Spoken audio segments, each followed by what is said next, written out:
Hello everyone, welcome to my YouTube channel con academy. तो last class में हम लोगों ने टॉपिक स्टार्ट किया था यूनिट एंड डायमेंशंस का, और स्टार्ट करते ही हम लोगों ने समझा था कि फिजिकल क्वांटिटीज का मतलब क्या होता है। फिर हम लोगों ने बात किया था फंडामेंटल क्वांटिटीज के बारे में, और उसके बाद फिर हम लोगों ने बात किया था डिराइव्ड क्वांटिटीज के बारे में। तो ये जो डिराइव्ड क्वांटिटीज होता है वो फंडामेंटल क्वांटिटी से ही डिराइव होकर के निकल के आता है, इसीलिए हम लोग बोलते थे इसको डिराइव्ड क्वांटिटीज। तो ये लास्ट क्लास में हम लोग डिस्कस किए थे। फिर हम लोगों ने डिस्कस किया था यूनिट के बारे में और सिस्टम्स ऑफ यूनिट के बारे में। तो सिस्टम ऑफ यूनिट चार तरीके का निकल के आया था हमारे पास। एक था हमारे पास केजी एमकेएस सिस्टम, और दूसरा था हमारे पास सीजीएस सिस्टम, तीसरा था हमारे पास एफपीएस सिस्टम, और चौथा था हमारे पास एसआई सिस्टम यानी कि इंटरनेशनल सिस्टम। आज हम लोग समझेंगे कि एक सिस्टम ऑफ यूनिट से दूसरे सिस्टम ऑफ यूनिट में हम लोग किस तरीके से जाते हैं, यानी कि हम लोग समझेंगे कन्वर्जन ऑफ यूनिट। क्या समझेंगे? Conversion of unit. यूनिट का कन्वर्ट करना हम लोग सीखेंगे। तो देखिए किस तरीके से हम लोग कर सकते हैं। जैसे कि फॉर एग्जाम्पल एकदम सिंपल एग्जाम्पल लेते हैं हम लोग। Example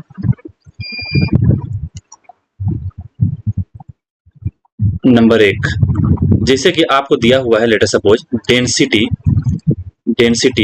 will be equal to 5 kg पर मीटर क्यूब, और इसे बोला जा रहा है सीजीएस सिस्टम में कन्वर्ट करके बताओ। किसमें? सीजीएस सिस्टम में कन्वर्ट सीजीएस सिस्टम। अब देखिए डेंसिटी बराबर दिया हुआ है 5 kg पर मीटर क्यूब। केजी किसका यूनिट है? मास का यूनिट है। मीटर किसका यूनिट है? लेंथ का यूनिट है। तो केजी दिया हुआ है, हमारा मास का यूनिट किसमें दिया हुआ है? केजी में दिया हुआ है। और डिस्टेंस यानी कि लेंथ का यूनिट आपको दिया हुआ है मीटर में। तो अगर आपको मास का वैल्यू केजी में दिया हुआ रहे, डिस्टेंस यानी कि लेंथ का वैल्यू आपको मीटर में दिया हुआ रहे, तो इसको हम लोग क्या बोलते हैं? एमके सिस्टम बोल देते हैं, जैसा कि मैंने आपको लास्ट क्लास में बताया था। तो ये एमके सिस्टम में दिया हुआ है, इसको बोला गया है सीजीएस सिस्टम में आप कन्वर्ट कीजिए। तो हम कर सकते हैं, कोई बड़ी बात नहीं है। सीजीएस सिस्टम में जो मास होता है वो किस में होता है? ग्राम में होता है। तो यहाँ पे दिया हुआ केजी, तो हम बोल सकते हैं 1 केजी बराबर कितना ग्राम होता है? 1000 ग्राम। तो हम बोल सकते हैं 1000 ग्राम। तो दिक्कत? आगे देखिए, आगे बढ़े। डिवाइड बाय में क्या है? Metre cube. और सीजीएस सिस्टम में डिस्टेंस का यूनिट किसमें होना चाहिए? सेंटीमीटर में होना चाहिए। तो 1 मीटर बराबर कितना सेंटीमीटर होता है? 100 सेंटीमीटर। तो हम बोलेंगे 100 सेंटीमीटर। और मीटर का क्यूब है, तो यहाँ पर क्या हो जाएगा हमारे पास? 100 का क्यूब। मीटर क्यूब यानी कि सेंटीमीटर क्यूब में ये आ गया हमारे पास। इसको सोल्व करेंगे 5000 डिवाइड बाय 1000000, 000 से 000 कैंसिल आउट हो जाएगा, बचेगा हमारे पास 5। 10 का पावर 3 हो गया, ऊपर चला जाएगा तो 10 का पावर -3 ग्राम पर सेंटीमीटर क्यूब हो जाएगा ये हमारा। तो इस तरीके से हम लोग एक सिस्टम ऑफ यूनिट से दूसरे सिस्टम ऑफ यूनिट में जाते हैं। अगर इसी को बोल देता है ऑपोजिट, अगर आपको ग्राम पर सेंटीमीटर क्यूब में दिया हुआ रहता है, आपको बोलता है एमके सिस्टम में बताने, तो हम कन्वर्ट कर सकते थे। जब इसका रिवर्स हो जाता है, हमारा क्या हो जाता है? रिवर्स हो जाता है। तो इस तरीके से हम लोग क्या कर सकते हैं? यूनिट का कन्वर्जन कर सकते हैं। तो जैसे कि मैंने आपको डेंसिटी बताया, उसी तरीके से हम आगे भी और एग्जाम्पल ले सकते हैं, और भी एग्जाम्पल ले सकते हैं। जैसे कि दूसरा नंबर 1 न्यूटन को कन्वर्ट कीजिए आप सीजीएस सिस्टम में कन्वर्ट। तो देखिए 1 न्यूटन मतलब क्या है? न्यूटन किसका यूनिट है? कैसा सिस्टम ऑफ यूनिट है हमारा?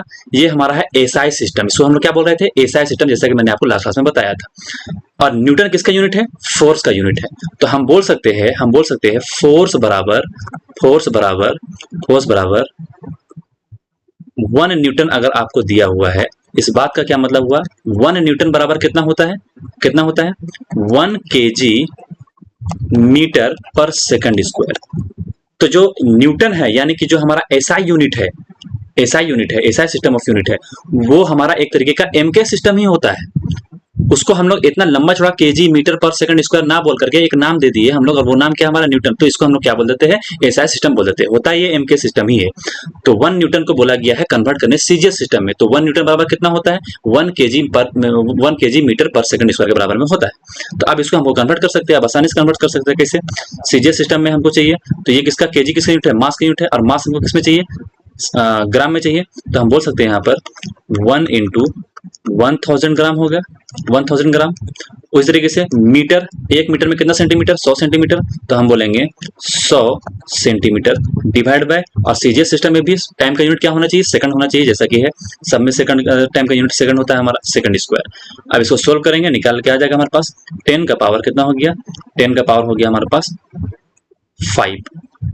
10 का पावर हो गया 5 gram gram centimetre per second square. तो 1 न्यूटन बराबर कितना gram centimetre per second square हो गया? 10 to the power 5 gram centimetre per second square. तो ये हो गया हमारा सीजीएस सिस्टम। तो यही तो होता है हमारा सीजीएस सिस्टम कि आपका मास जो होगा वो रिपोर्ट करोगे आप ग्राम में, और जो हमारा डिस्टेंस होगा यानी कि लेंथ होगा उसको आप रिपोर्ट करोगे सेंटीमीटर में। तो ये बन जाएगा आपका सीजीएस सिस्टम। अब सीजीएस सिस्टम में भी इतना लंबा चौड़ा हम लोग नहीं बोलते, यानी कि ग्राम सेंटीमीटर पर सेकंड स्क्वायर नहीं बोलते, इसको भी एक शॉर्ट नाम दे दिया गया है, और वो शॉर्ट नाम क्या है हमारा? डायन।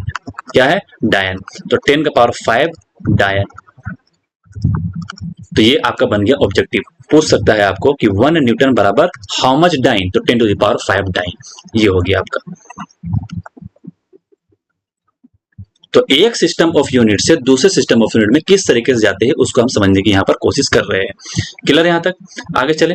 अब देखिए, अब और भी एग्जांपल ले सकते हैं, जैसे कि तीसरा नंबर में 1 जूल, इसको आप कन्वर्ट कीजिए सीजीएस सिस्टम में कन्वर्ट।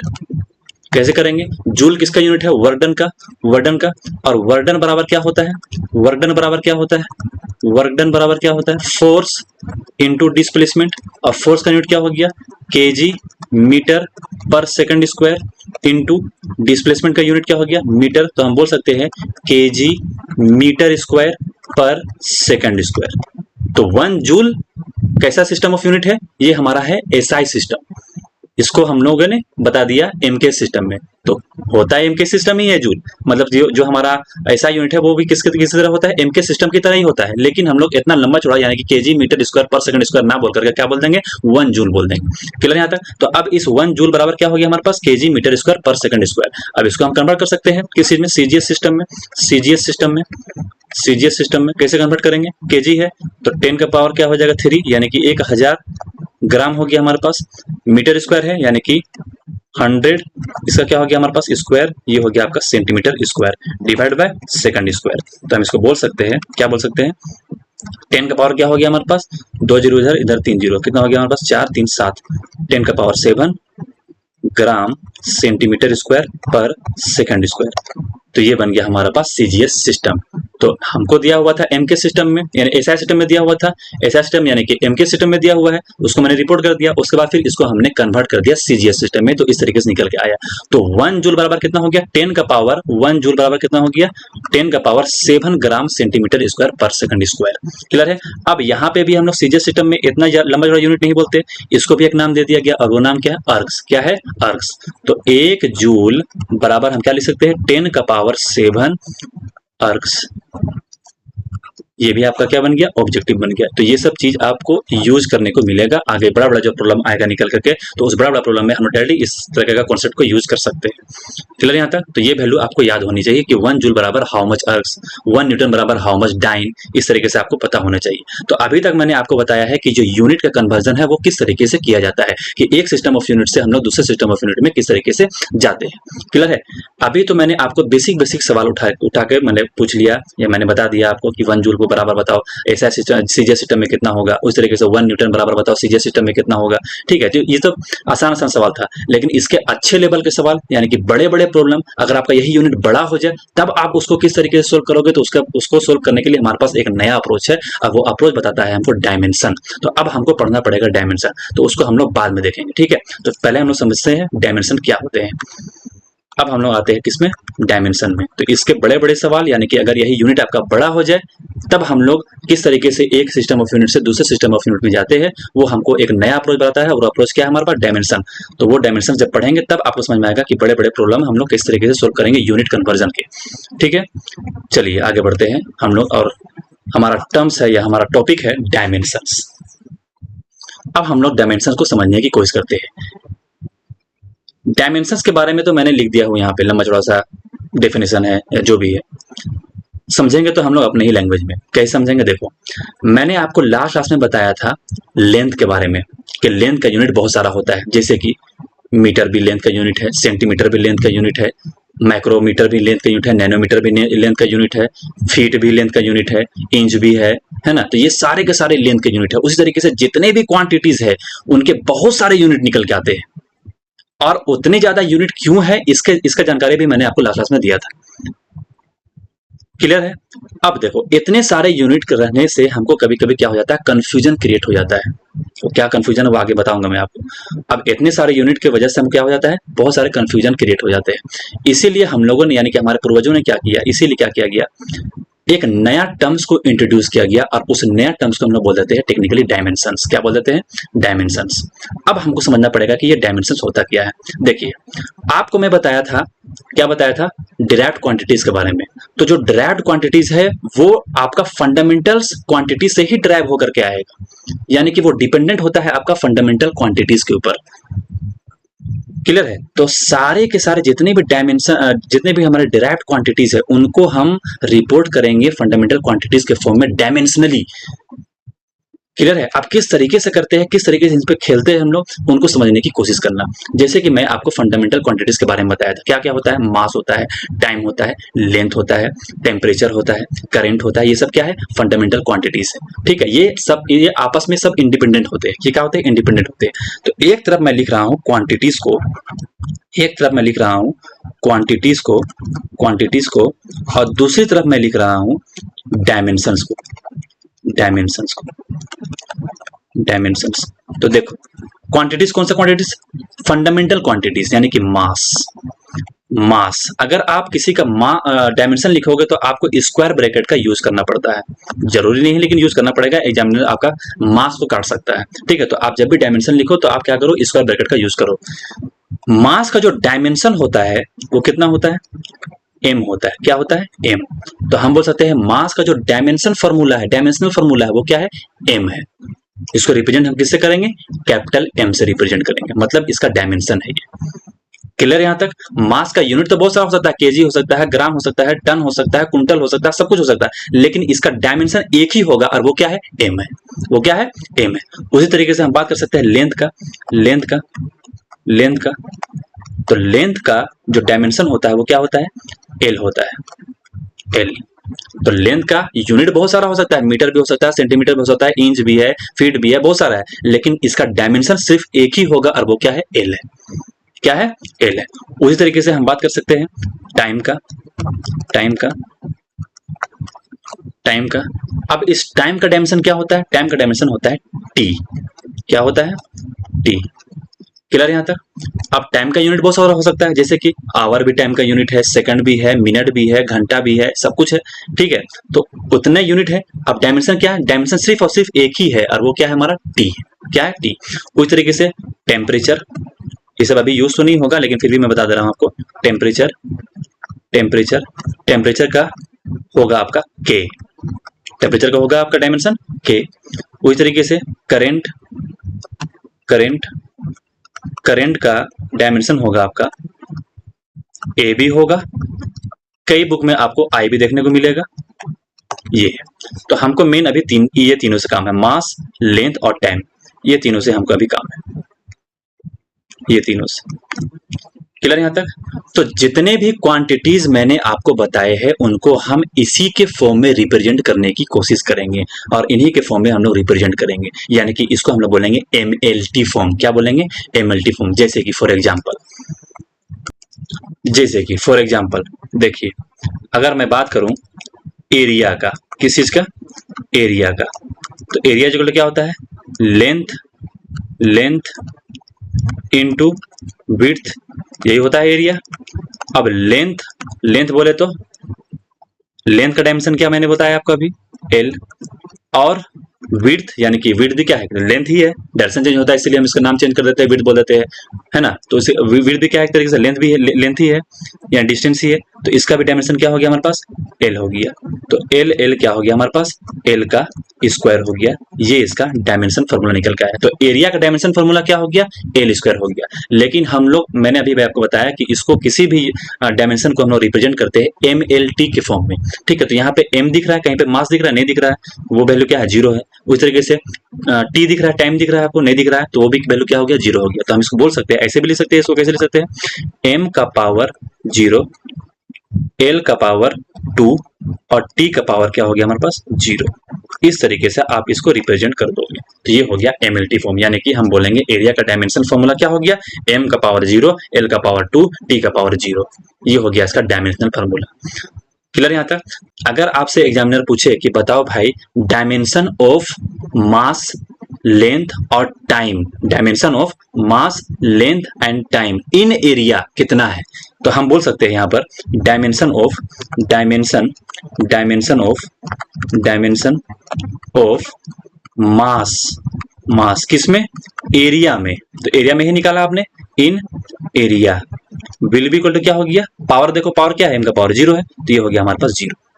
उस तरीके से आपसे एग्जामिनर पूछे कि डायमेंशन ऑफ बताओ length, length in in area कितना है बताओ, तो इसका पावर, लेंथ का पावर कितना हो गया हमारे पास 2, तो हम बोलेंगे यहाँ पर 2। उस तरीके से पूछे dimension of time in in area बताओ कितना होगा, टी का पावर कितना है 0, तो हम बोलेंगे यहाँ पर 0। तो ये इसका डायमेंशन हो गए, इसे बोला जाता है डायमेंशन, जितना ही पावर होगा उसको हम लोग बोलेंगे डायमेंशन। और ये जो आपने फॉर्मूला लिखा है m का पावर 0, l का पावर 2 और t का पावर 0, इसको हम लोग बोलते हैं डायमेंशनल फॉर्मूला। क्या बोलते हैं, डायमेंशनल फॉर्मूला, फॉर्मूला। क्लियर यहाँ तक? तो एरिया का हमने डायमेंशनल फॉर्मूला निकाल लिया। उस तरीके से हम लोग आगे और भी बहुत सारी चीजों को निकाल सकते हैं, जैसे कि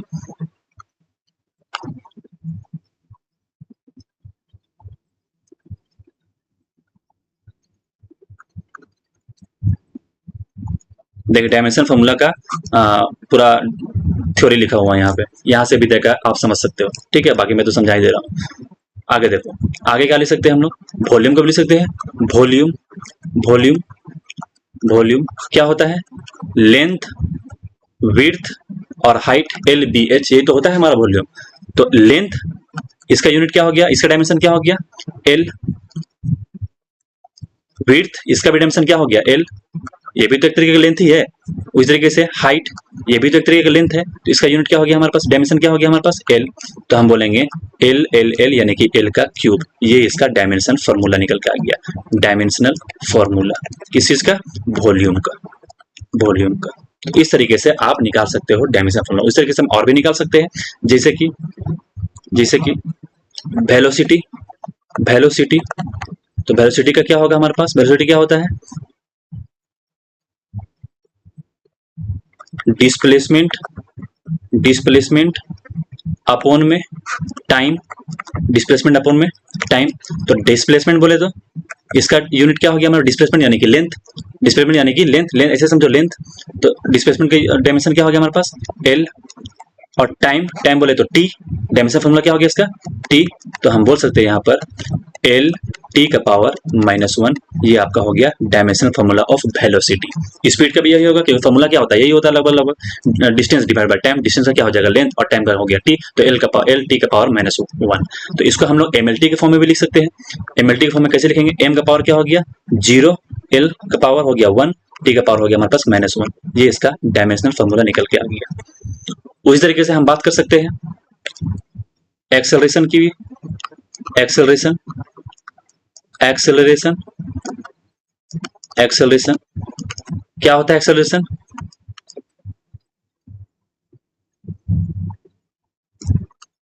velocity divide by time, changing velocity divide by, velocity के क्या हो गया हमारे पास डायमेंशन फॉर्मूला, अभी भी मैंने आपको बताया L T का पावर -1, L T के पावर -1, और टाइम का क्या हो गया हमारे पास T हो गया, तो हम यहाँ पर बोल सकते हैं L T का पावर -2।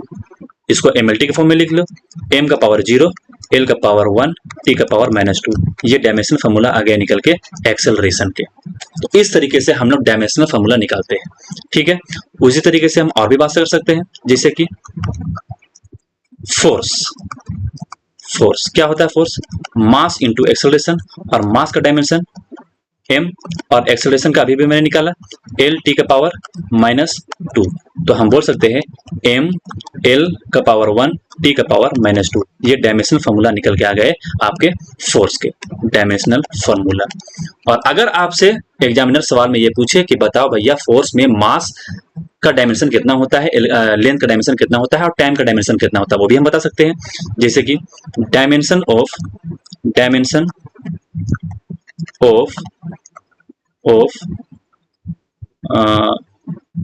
Mass in force,